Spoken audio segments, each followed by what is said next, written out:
Hello once again, it's Matthew here from Matthewnorthmusic. Thank you for watching my latest video.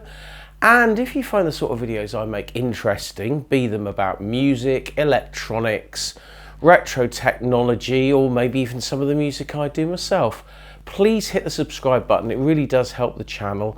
And if you like what I do, hit the like button as well. Again, that really helps. And sharing videos on social media is also another really good thing you can do to help this little channel along its way. Now, today's video, I'm not sure I've ever done what's called a response video. And basically how a response video works is somebody puts a video out about something and I respond to it. And the video in question came out a few days ago. It probably came out a week ago now, and it was from Rob Chapman. Now, probably 95% of the people watching this video know who Rob Chapman is, and this is why they're watching this video. But those that don't, Rob Chapman is a very well-known person in the guitar world.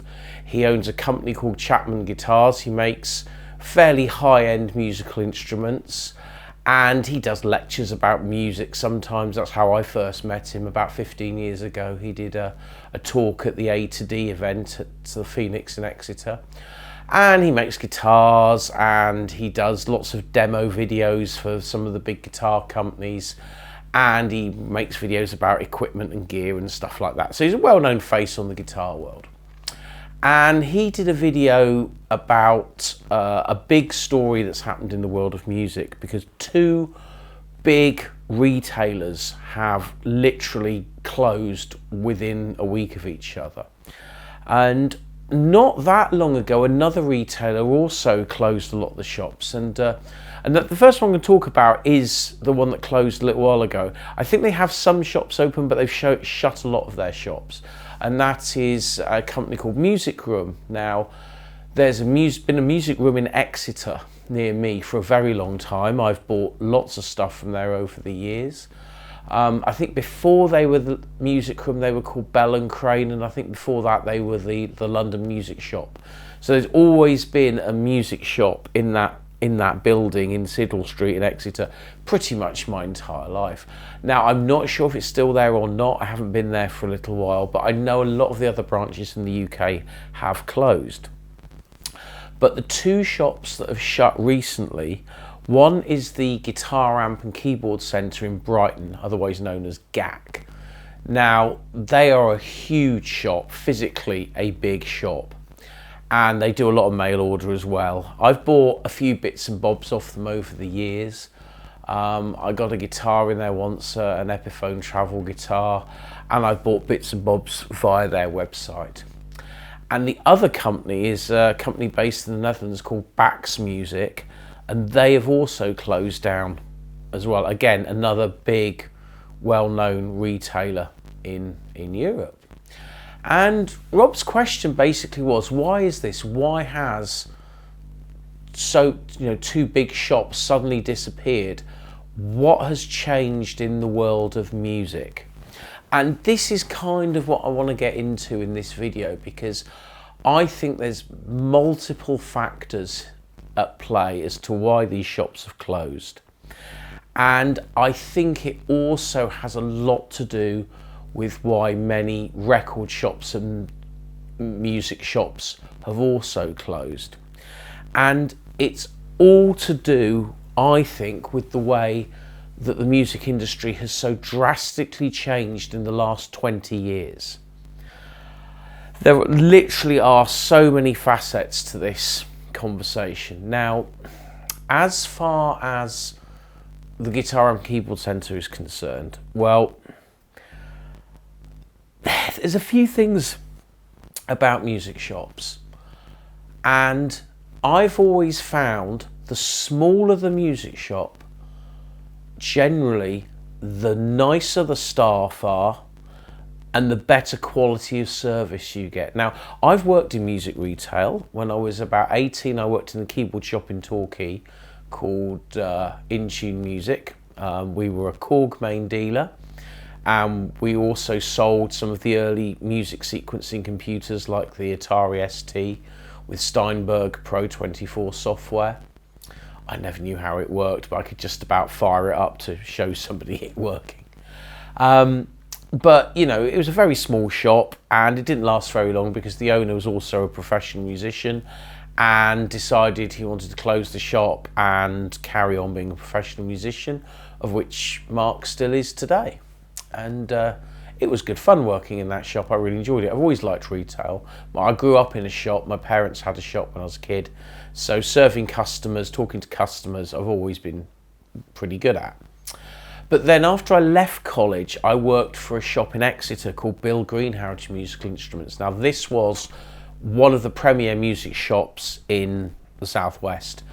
Speak to any musician over the age of about 35, they would have bought something from that shop at some point. They might have even worked in Bill Greenhouse. It was a great institution. And it closed, I think, in 2007, 2008, because Una, the owner, decided to retire. And, you know, it was a great loss, I think, because it was like a department store. It was like Grace Brothers and Are You Being Served? You had a drum department, a guitar department, you had a floor that was just pianos and keyboards, and then there was another floor that was all stringed instruments, you know, violins, violas, etc. And they had a lot of contracts for providing instruments for schools and things. But you could literally buy just about anything you wanted under one roof. They pretty much had everything you could think of in basic musical instrument terms. And all of us that worked there, we all knew our department. Me, Jay and Jason in the guitar department, you know, we knew every guitar in that shop. We knew what we had in stock. We knew if someone came in and they said, you know, what they wanted to do. For example, if someone came in and said to me, I've just started a new band, it's kind of a blues band kind of thing. We're not playing particularly loud, but I want a good vintage sounding amp for my Fender Telecaster, but not too big. I would have pointed him at that time to the PV Classic 20, which was a really great amp that came out at the time, which Fender then basically copied and called the Blues Junior, but PV did it first. And you know, that's the kind of knowledge you needed to have in a music shop. And in the same way, if someone wanted to go and buy an electronic keyboard, they'd go and see John in the keyboard department, and then he'd soon work out whether they wanted, you know, like a Yamaha Porter sound, or whether they actually wanted like a Casio digital piano or something like that. So we all knew our stuff. Right, last September, I went into the Guitar Amp and Keyboard Centre. I was in Brighton because I was up there to see David Gilmour do his warm-up show at the Brighton Centre. And I did a video a while back about my Yamaha acoustic. And the problem I had with my Yamaha acoustic was the undersaddle transducer had developed a fault and I wanted a replacement.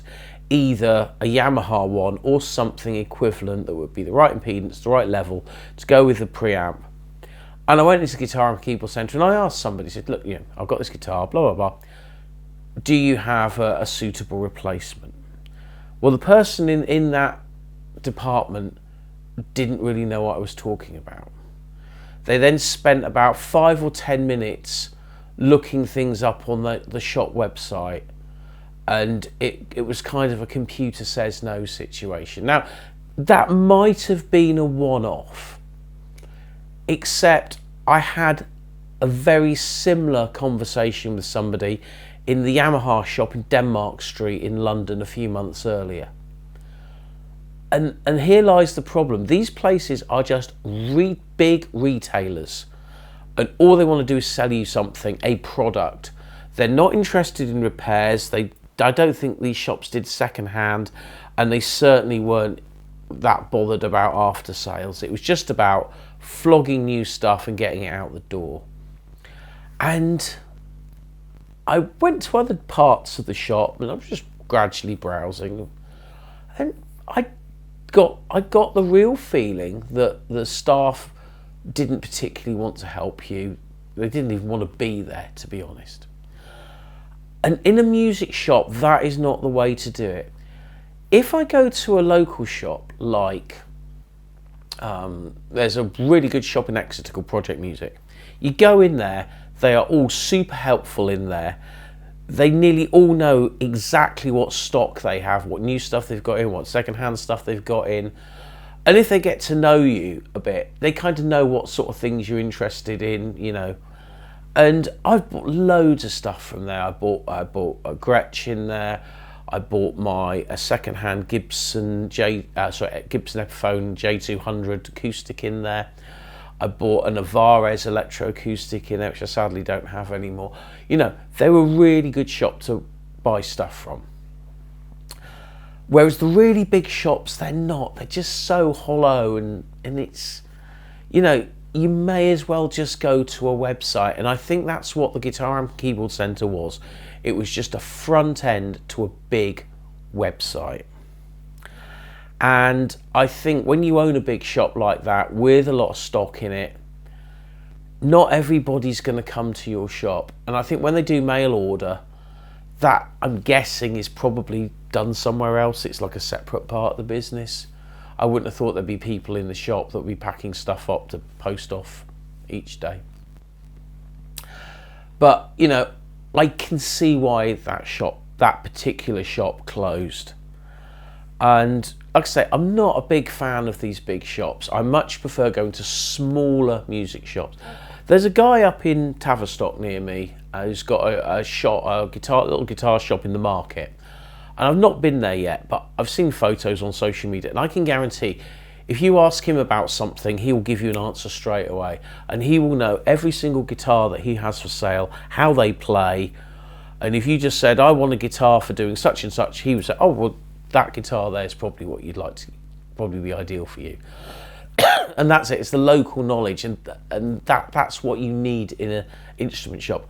And the same thing happened in the record industry, where you had these big record shops like Virgin and Our Price. Now, a lot of those shops did have people that knew the stock, but if you go to a small independent record shop now, you get much better service because they know exactly what they've got in stock. And you can go in there, and if you say, I like, you know, The Cure, for example, then they will probably say, well, have you heard this band or have you heard that band?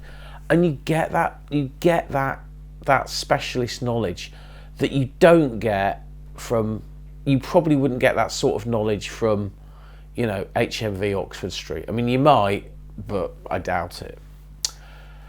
Now, as for music retail, what's happening? Well, music shops, by their definition, sell products to musicians. A lot of those musicians, professional musicians, people that do it for a living. Now, up until recent times, you could make a living as a musician, and it was seen as a job, whether you play in hotels, whether you play on cruise ships, whether you play in bars, whether you do covers, whether you do session work, as well as the musicians that do original music, you know, indie bands, whatever. Now, live music has been absolutely decimated in the last 20 years. There are far fewer venues around than there ever have been before. I'm quite lucky where I live in Plymouth, because there are quite a lot of bars that have live music on multiple days of the week, and they have a lot of bands. Now, I say that because there's a lot of venues that have live music that don't have bands, they just have singers. Usually somebody with a small PA, with an iPad playing the backing tracks, and they sing. And that's seen as live entertainment. And this is very, very popular in pubs, because the pub just has to pay one person. The one person turns up with a small PA system and an iPad, maybe some lights, and they provide entertainment for, you know, a couple of hours, and everybody's happy.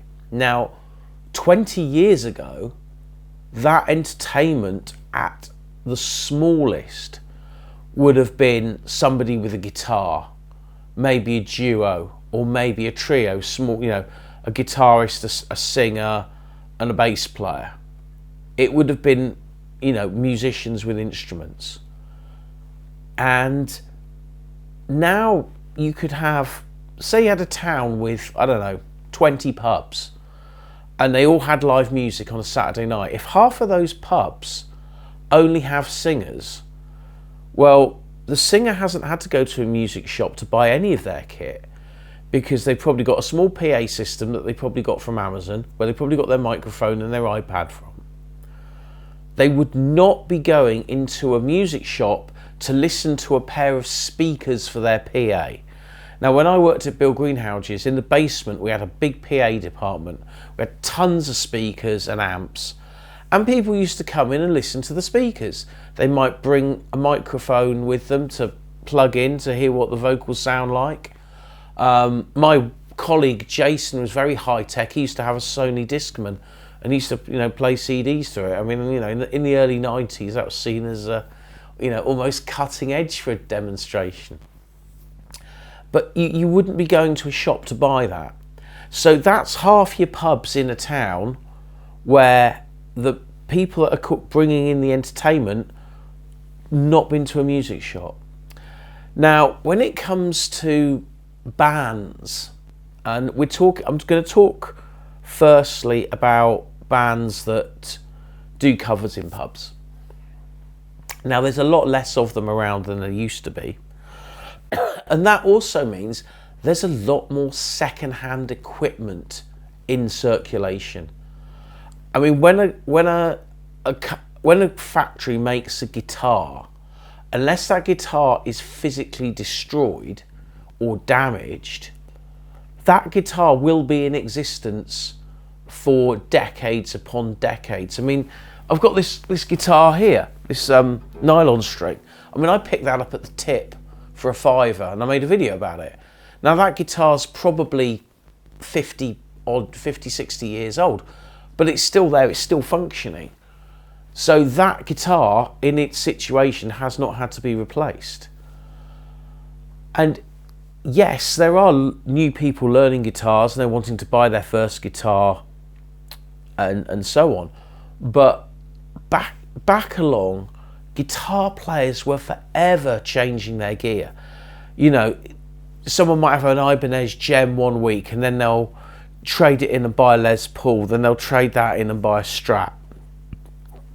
They'll trade that in, buy a Telecaster, then they'll go and buy a Kramer, and there was this constant turnover of guitars, and guitar shops always had a rack of second-hand guitars that were trade-ins, and then they'd have a load of new stuff, and people would take their second-hand guitars in, trade them in, and get a new guitar. Well, that whole circle ended when eBay started, because as soon as eBay came along, people could sell their second-hand guitars and get the same amount of money for it that the shop would sell it for. So whereas the person selling the guitar gets the best deal, the guitar shop doesn't get the profit from that guitar, which helps sell another guitar, with its profit then subsidizing, so the shop helps the shop stay in business. Music shops now can't get second-hand stock because very few people take guitars into shops to sell or trade stuff in. They do occasionally, but not very much, and that is purely down to eBay.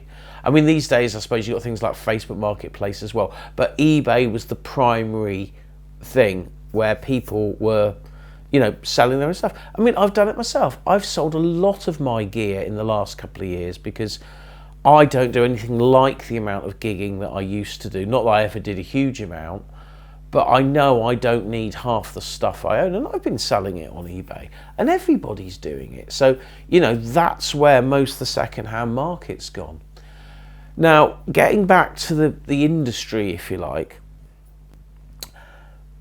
people aren't forming bands in the way they were. Now, 30 years ago when I started, I formed a band because I wanted to play gigs. I wanted to play gigs, go on tour and see the world. That was what I wanted to do when I was 19. And because I was in a goth band, I saw other bands in the genre that mainstream wise were totally unknown, but they were touring Europe, some were going to America, and I thought, yeah, I could do some of this. So I started a band. within 2 years, I'd got to play places like the Marquee Club in London. So, you know, we were on the way. Never quite did get to play abroad, not until much, much later, and that was with a different band. But the idea was still there. So you wanted to have the good gear to play well on stage. So, you know, I was forever upgrading pedals and buying new guitars and amps and changing speakers and doing whatever I could to get the best sound possible. But there was always the thing that was out there you were grabbing onto was, you know, there might be a chance of some success, or there might be some chance of selling CDs, or there might be a chance of, you know, making a living from it. Well, again, that has been taken away because the narrative now is musicians don't make any money because nobody pays for music, which for the large percentage of musicians is absolutely true, unless you're either at the very top end or you're somebody that works really, really hard and has built up a following that means you can live on what you do artistically. And there are people that do that, and there are people that do that very well.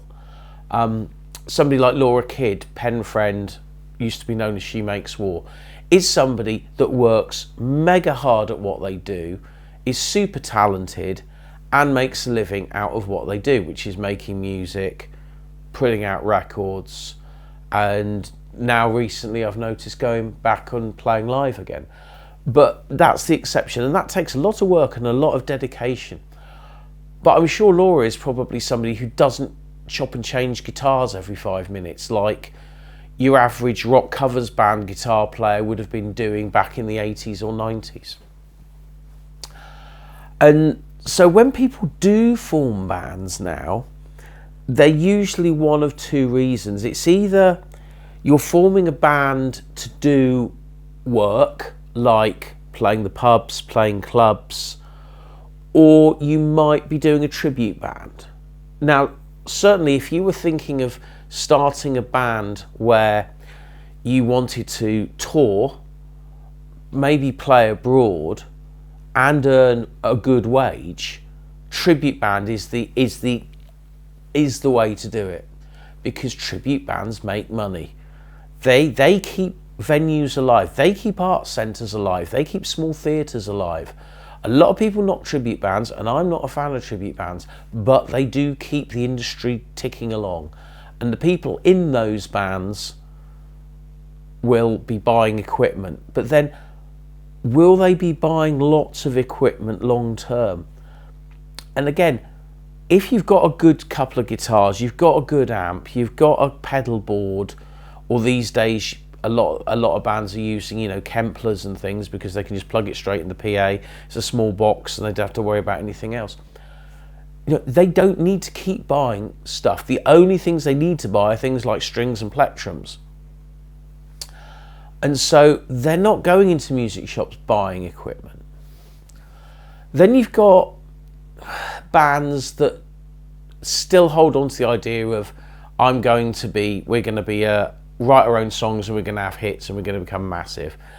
And they're kind of what you call the sort of, you know, I used to have a nickname for them, the Posh Boy Indie Brigade. When I used to judge Battle of the Bands in Exeter at the Cavern, you could always spot them because, you know, they had brand new Fender Jaguars and the bass player would have an Ampeg with a Music Man bass or something, and the drummer would have a virtually brand new Ludwig kit. You know, they had all the kit, and they, you know, the parents obviously had lots of money, packed them off to Exeter University and bought them all the gear to be in a band.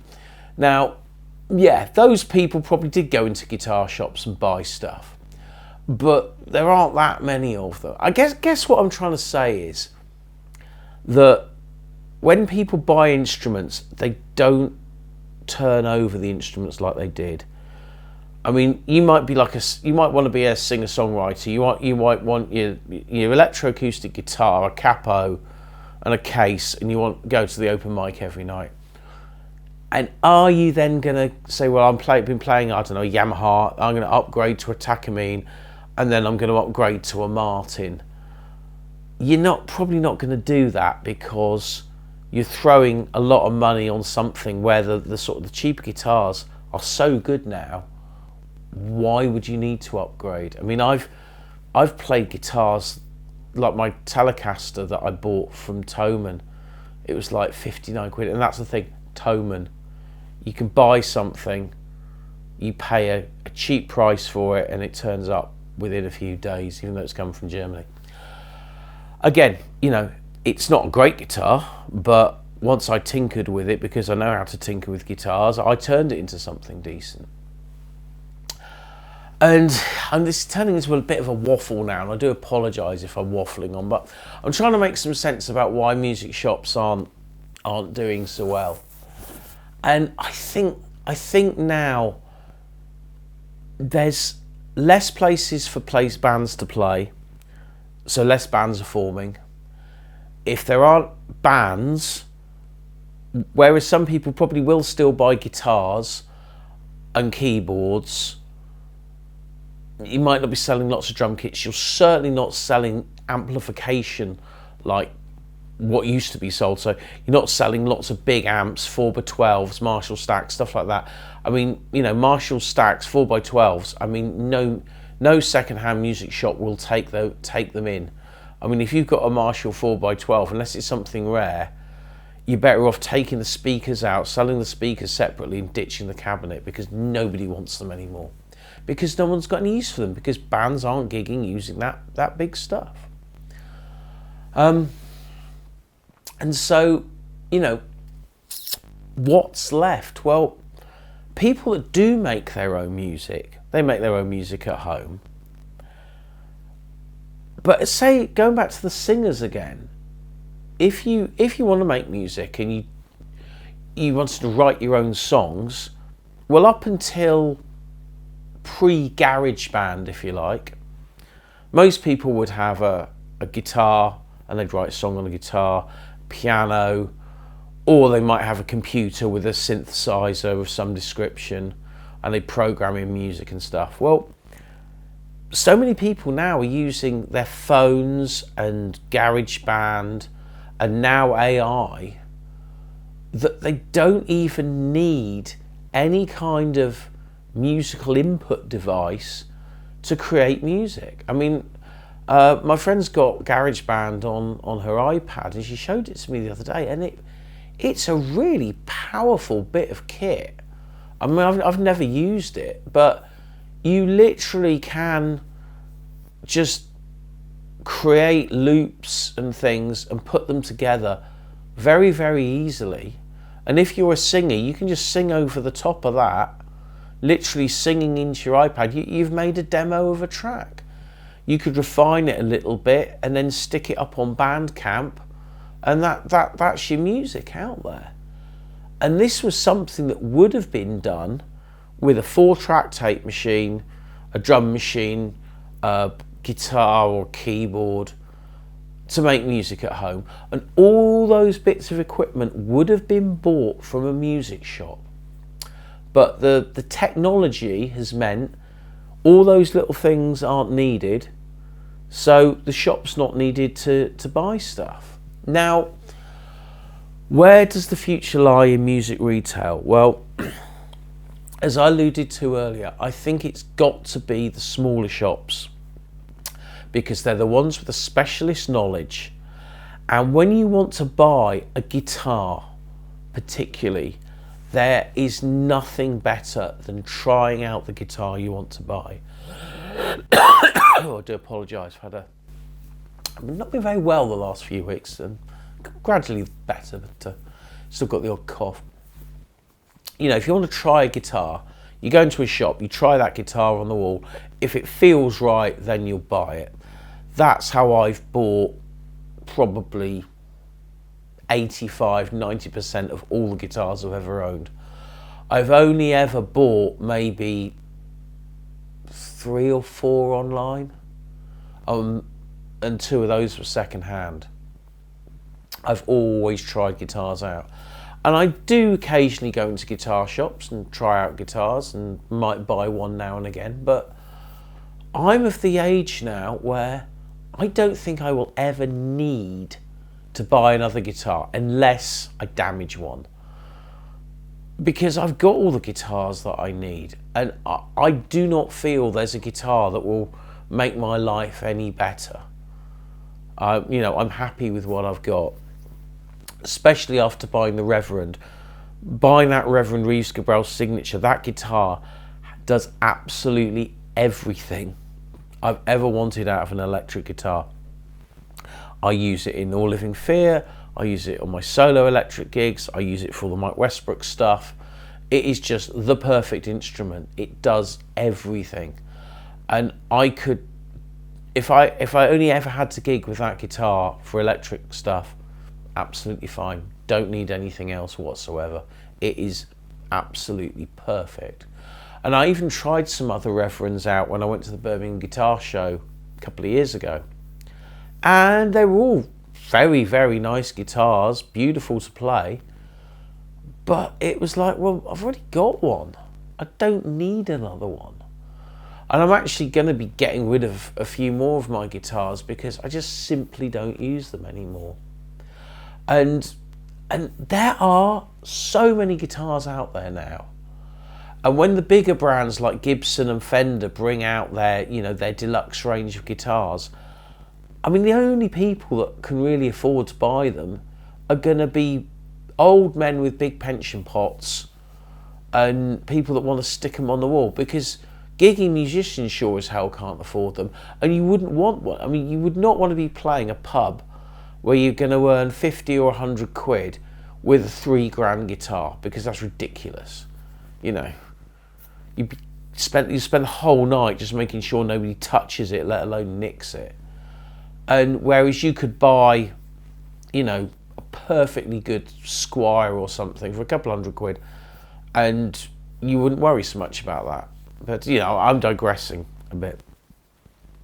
So I think really, you know, the demise of the big music shop is the same as the demise of the big record shop, and it's online sales, and it's the collapse of the music business, because you can't easily make a living as a musician anymore, even as a semi-professional musician, because there just isn't the outlets to play. You know, singers with iPads are getting a good chunk of the work in a lot of pubs, and you know, not there's anything wrong with that. It's what people do, and it's what they'll pay for, and if you can sing them, why not? But you're not going to keep Guitar Rank and Keyboard Centre in business. I think that's the point. And it's sad. I mean, it's sad how the music industry has become. I mean, where bands get to #1 in the album charts by only selling, you know, maybe 10 or 15,000 products. I mean, 20 years ago, you wouldn't have got in the top 50 for doing that. And now people are getting awarded gold discs for selling, you know, 50,000 records, where, you know, back in the day, that would be seen as a massive failure. So, yeah, it is a really sad time. And, you know, that's just my observation, really, of how I've seen things in music retail. I mean, I don't go to a lot of big shops. I mean, the last time I went to Denmark Street, I was utterly underwhelmed with what was on offer.